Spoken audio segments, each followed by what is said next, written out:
And so now I have my three facts. These two triangles are congruent because of side, angle, side.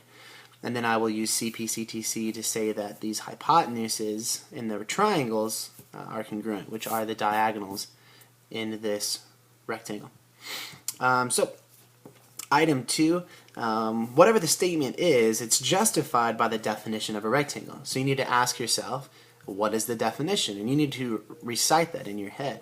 The definition of a rectangle is quadrilateral with 4 right angles. So the only thing that the definition of a rectangle justifies is that you got a 4-sided figure, quadrilateral, with 4 right angles. And so you need to say that these two angles are right.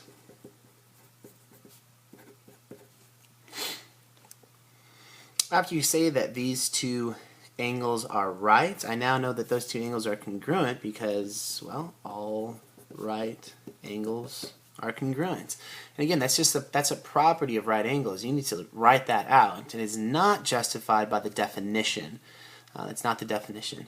The definition just says that an angle is right if its measure is 90 degrees. It doesn't say anything about congruence.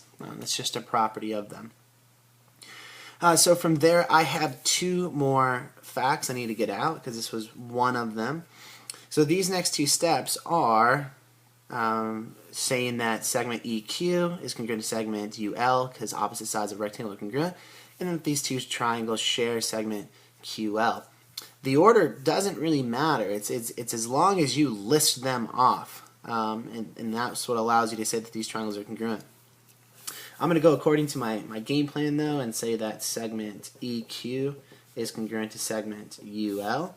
And again, I'm going to write that out. Opposite sides of rectangles congruent. So that's my second fact about these 2 triangles. The third fact is that they share segment QL. It's congruent to itself because of the reflexive property of congruence. Please do not forget of congruence. It's extremely important. There's a reflexive property of equality, and there's also a reflexive property of congruence. So just make sure that it's all matching up. It's all consistent with what you're talking about. Now I've got my 3 facts listed in my proof, so now I'm ready to say that these 2 triangles are congruent. So triangle ELQ is congruent to triangle UQL. And that is justified by side, angle, side. Whenever you prove triangles are congruent, your next step is going to be to use CP/CTC. And I know which one to choose because that's my end goal there. And so I know that segment EL is congruent to segment QU. The next proof, we are given that these 2 angles are congruent, and I need to show that angle 1 is a right angle. This came from activity 15, lesson 1, where we were trying to prove that the diagonals of kites are perpendicular, meaning right angles were being formed. So in a proof like this, what we're going to have to do is rely a lot on the diagram and just ask ourselves, what does the diagram show? And so these type of proofs are just a lot of game planning, brainstorming, and trying to reach to this.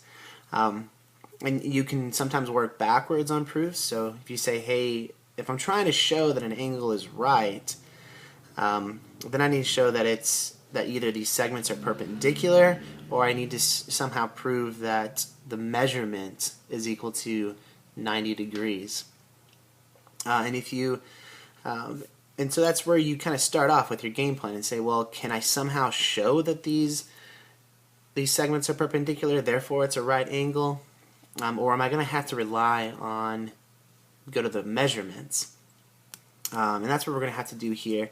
Because these 2 angles are congruent, we know that their measurements have to be equal. And so we're making that transition into equality. And that is justified by the definition of congruent angles. Because if 2 angles are congruent, then their measures are equal.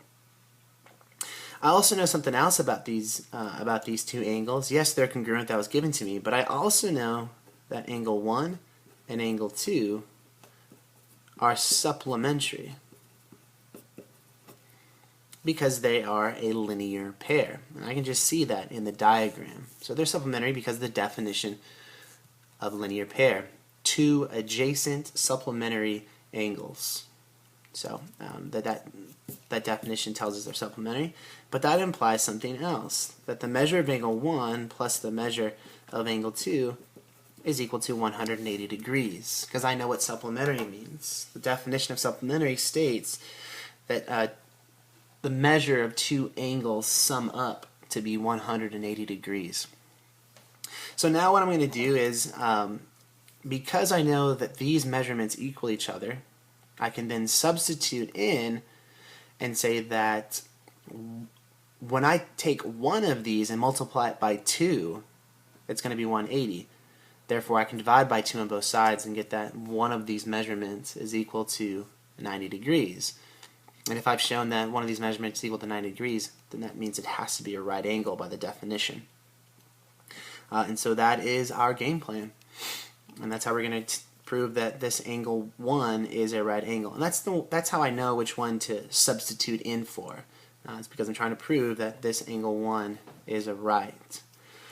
So I'm going to start off with our given and say that angle 1 is congruent to angle 2. That was given to us. I know that if two angles are congruent, then their measures are equal. Notice that I add the lowercase cursive m and then switch to equality. The thing that allows me to transition into equality is because of the definition of congruent angles. Because the definition states that if two angles are congruent, then they have equal measures. From there, it says definition of a linear pair. Well, we got that from our diagram. We said that these two angles are supplementary because we can see that they are a linear pair. So that's what tells us these are supplementary.